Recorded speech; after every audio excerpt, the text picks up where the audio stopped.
What I remember of my mother's family,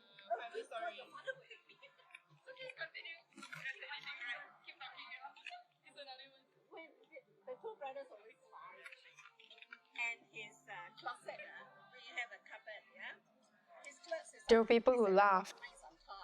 They had this manner about them that was loud and very alive. They'll sit around a big table in the kitchen, kneading dough for the steamers or folding dumplings for the fryer. Something was always being cooked.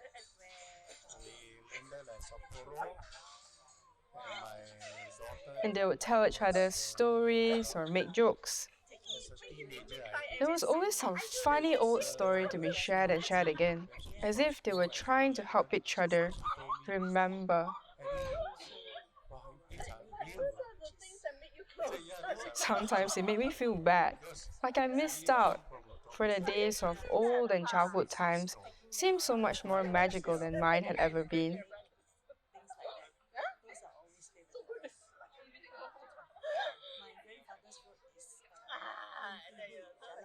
My second aunt once told me that if she smiled or laughed, even when there was no reason to, a reason would eventually show itself. Even when times were bad or tough, just find a way to smile, a way to laugh. Because if you could find a way, well then, things weren't so bad after all.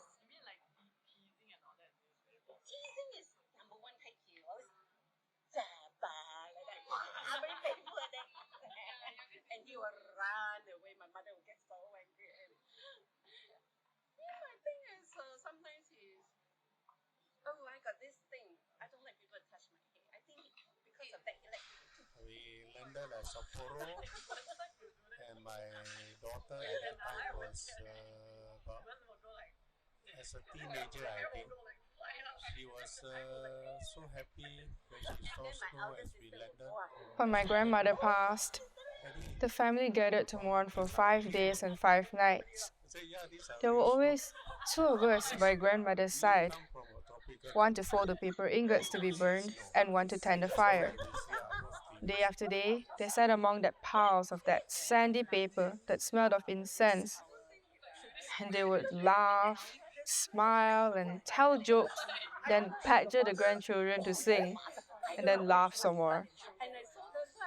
Every so often, one or two would go away, returning with red rimmed eyes, but with a smile and a story upon their lips.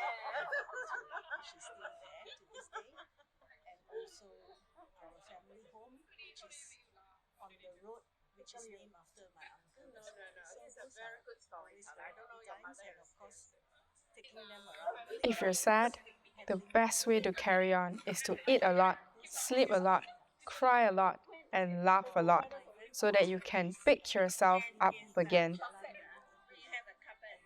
Sick 多啲，瞓多啲，喊多啲，笑多啲。